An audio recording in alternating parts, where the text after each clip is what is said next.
Hi and welcome to our YouTube channel English Waves. Are you learning English? That's awesome. Let's improve it together through a really interesting story. Imagine this.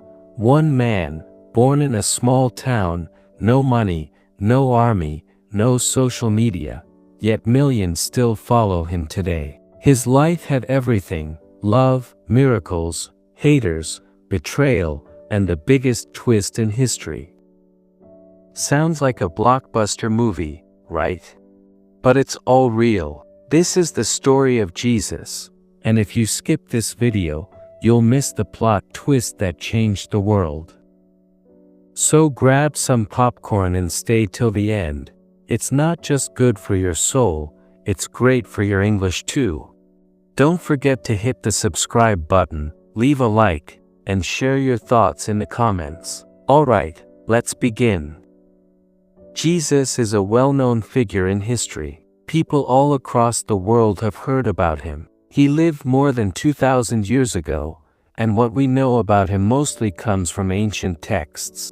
These old writings can be hard to understand, and sometimes they tell different versions of the same story. For some, Jesus is a deeply spiritual or religious figure. For others, he's simply seen as a historical person. People have many different opinions about who he really was. The main sources we have about his life are called the Gospels. These books were written after his death and give us insight into his life, but they don't answer every question. No matter what people believe, one thing is clear: Jesus has had a powerful influence on the world for centuries. Now let's talk about his early life. Stories about Jesus' birth are found in the Gospels of Matthew and Luke. These accounts describe how his life began. Both of them say that his mother's name was Mary. Luke focuses more on Mary's story, while Matthew talks more about Joseph, her husband. Both agree that Mary was engaged to Joseph, but Jesus was not his biological child. According to these stories, an angel appeared to Mary and told her she would have a baby named Jesus. This child was said to be very special. Jesus was born in Bethlehem, which is important because of old prophecies. Visitors came to see the newborn. In Matthew's Gospel, wise men from the east brought valuable gifts. In Luke's account, shepherds visited him after angels shared the news of his birth. Jesus' family played an important role in his life. His mother was Mary, and his father was Joseph. The Gospels also mention that Jesus had brothers: James, Joseph, Judas, and Simon.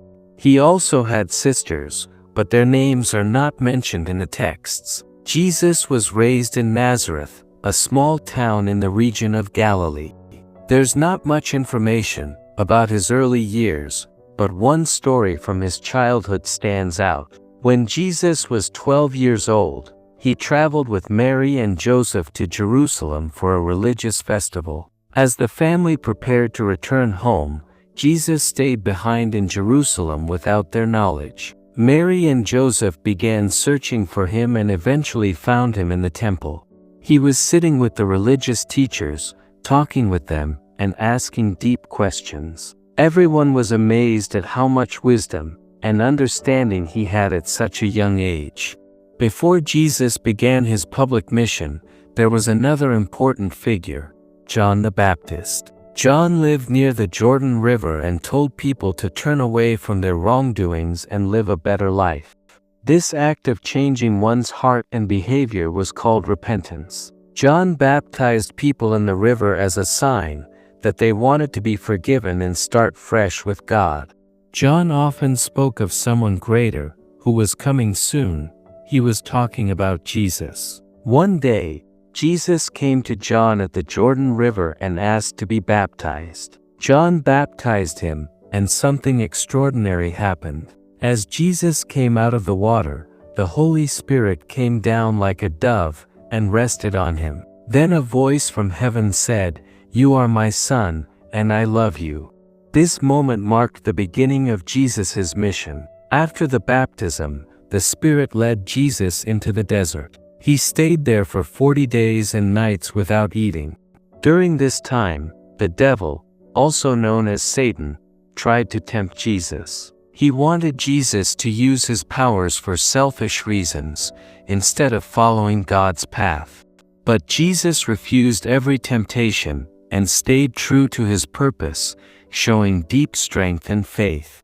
Jesus begins his public work. After returning from the desert, Jesus began his public mission in Galilee. He started sharing a powerful message with the people. He spoke about God's kingdom and said it was close. He encouraged everyone to believe the good news and change their lives for the better. Jesus also invited a few people to follow him closely and become his disciples. The first ones he called were fishermen. He saw Simon and his brother Andrew casting their nets into the sea. Jesus said to them, "Follow me," and without hesitation, they left their nets and followed him. Then Jesus saw James and John, the sons of Zebedee. They were in a boat with their father, mending their fishing nets. Jesus called them too, and they immediately left both their boat and their father to follow him. These 4 men were among the first to walk alongside Jesus and learn from him. Jesus traveled throughout Galilee, teaching in synagogues and spreading the message of God's kingdom. Along with teaching, he performed miracles. He healed those who were sick and helped many in need.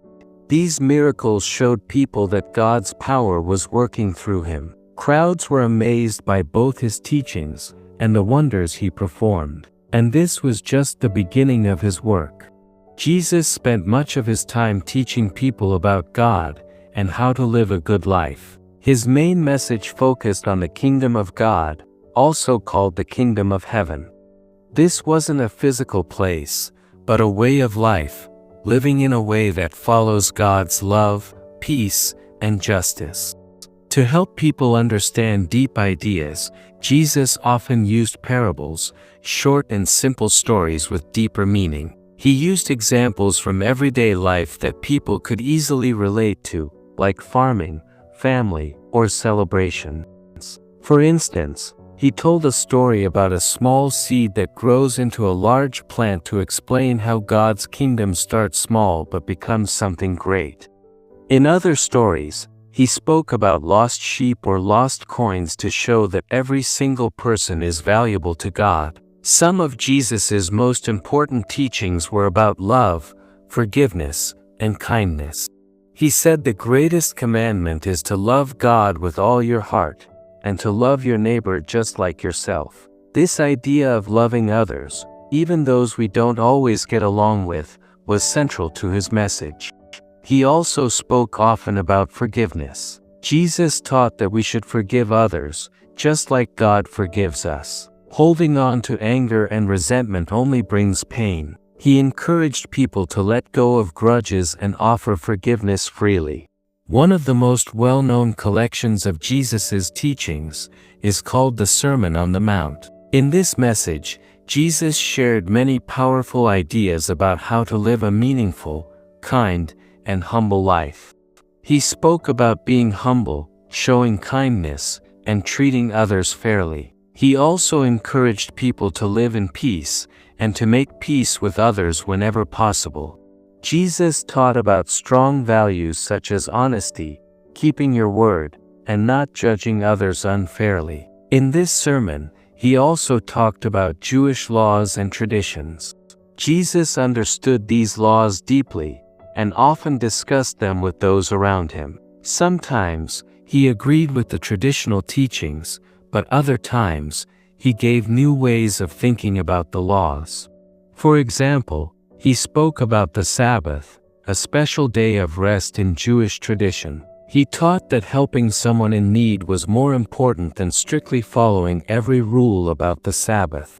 He often reminded people that love and compassion matter more than just following rules without understanding their purpose. Jesus wanted people to focus on the heart of the law, not just the surface. His goal was to help people see the deeper meaning behind each rule and how it could bring them closer to God and lead to a better, kinder life.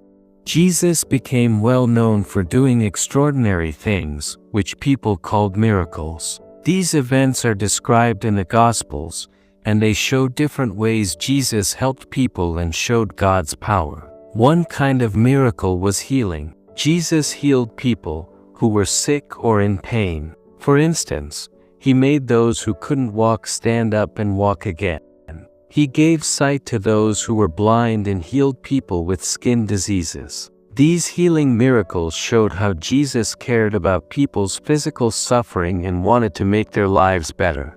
Another type was nature miracles. These miracles showed that Jesus had power over the natural world. One story tells how he turned water into wine at a wedding.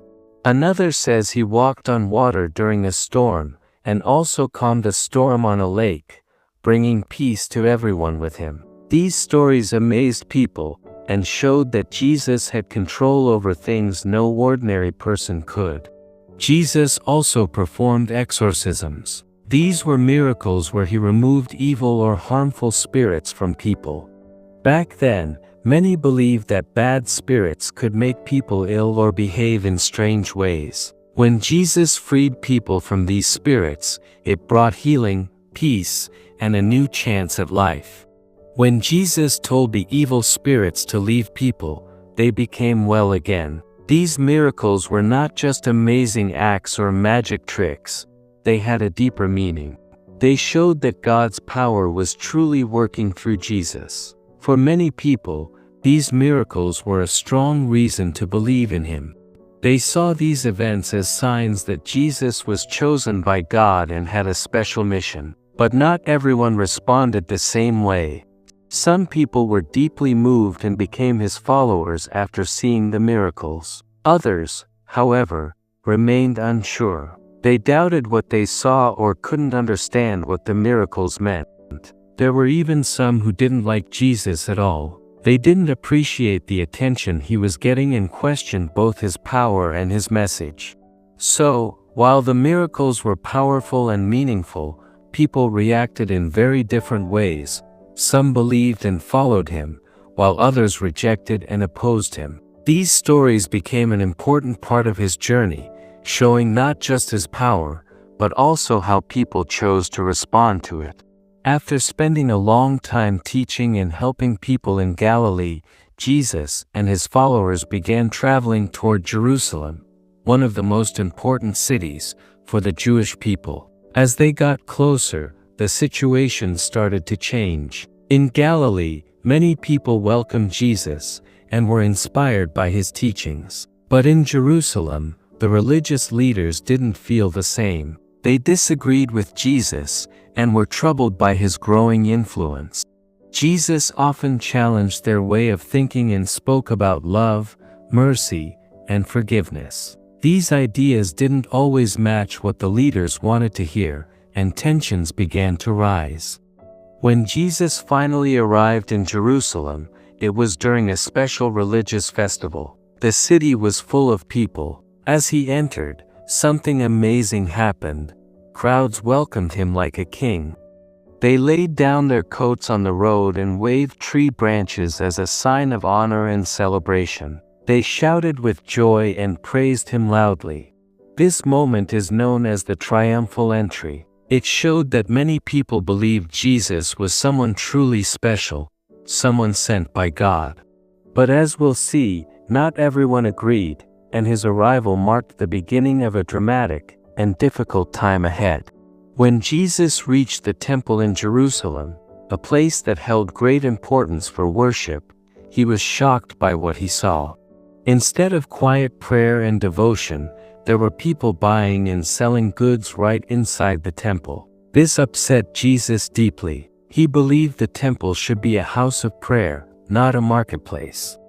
So, in a bold and powerful moment, Jesus turned over the tables of those doing business and told them to leave the temple.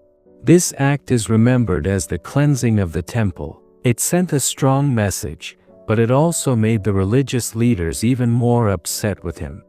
Around this same time, something serious happened. One of Jesus' disciples, Judas, made a choice that would change everything. He decided to work with the religious leaders to have Jesus arrested.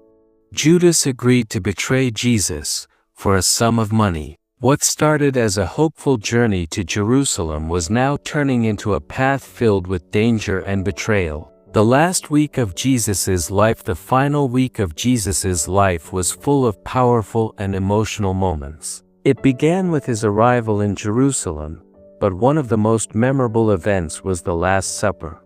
This was the final meal Jesus shared with his disciples, his closest followers. During the meal, Jesus broke bread and passed around wine.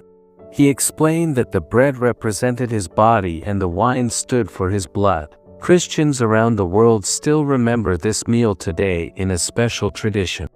At the table, Jesus told his disciples that one of them would betray him. He also warned that Peter, one of his most loyal followers, would deny knowing him 3 times before the night was over. After the supper, Jesus went with his disciples to a quiet garden called Gethsemane. He was deeply troubled and prayed to God. He asked if there might be another way, but he also said he would follow God's will no matter what. While they were in the garden, Judas arrived with a group of men. To show them who Jesus was, Judas gave him a kiss. This was the sign he had planned. Soldiers and guards quickly arrested Jesus. Though some of his disciples wanted to fight back, Jesus stopped them. He chose not to resist. Jesus was then taken to the Jewish leaders, who questioned him about his teachings. They wanted to know if he believed he was someone special or sent by God.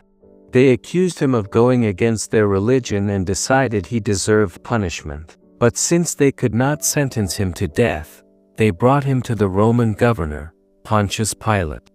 As the Jewish leaders brought Jesus before the Roman authorities, they took him to Pilate, the Roman governor. They accused Jesus of claiming to be a king, which they said was a challenge to Roman power. Pilate questioned Jesus carefully, but couldn't find anything that deserved a harsh punishment. He didn't see Jesus as a serious threat. Still, he turned to the gathered crowd, asking them what should be done. But the crowd, swayed by the religious leaders, began shouting that Jesus should be crucified. Crucifixion, a slow and painful Roman method of execution, was typically used for criminals.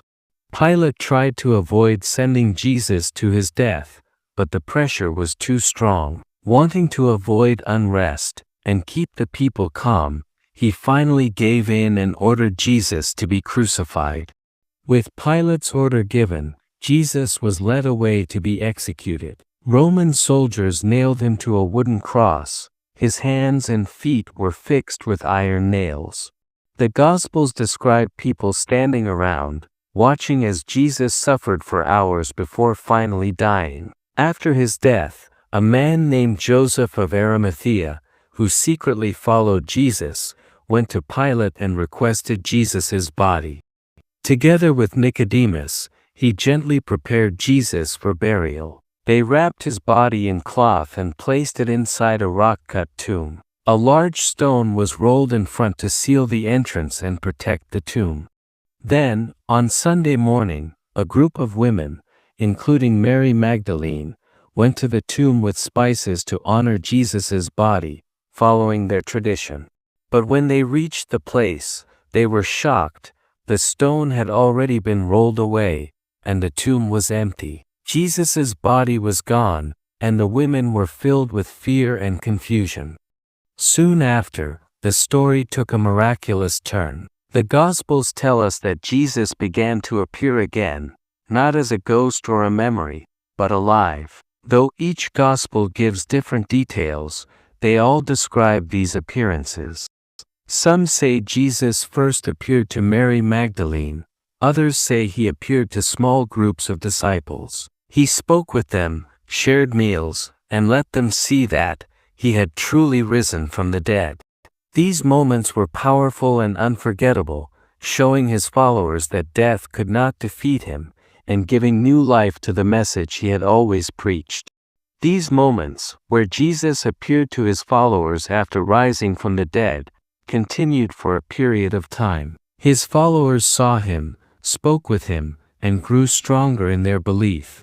Then came a final, powerful event. As the last of these appearances came to an end, the Gospels and the book of Acts describe what is known as the Ascension. According to these accounts, Jesus gathered with his disciples one last time. Then, before their eyes, he was taken up into the sky. A cloud surrounded him and he disappeared from their sight. This moment is understood as Jesus returning to God after completing his mission on earth. It marked the end of his time walking among people and the beginning of a new chapter for his followers. They were now left with his teachings, his example, and a powerful sense of purpose to continue sharing his message. And that was the story of Jesus, a journey of love, sacrifice, miracles, and hope. Whether you believe in the story or see it as history, one thing is clear: his message of kindness, forgiveness, and faith still touches hearts around the world. If this video made you think, smile, or learn something new, give it a like, share your thoughts in the comments, and don't forget to subscribe. It helps us grow and brings more stories like this your way. And hey, if you watched till the end, you're amazing. Your English is improving, your heart is growing, and we're so happy to have you here. Until next time, stay curious, stay kind, and keep learning. See you in the next video.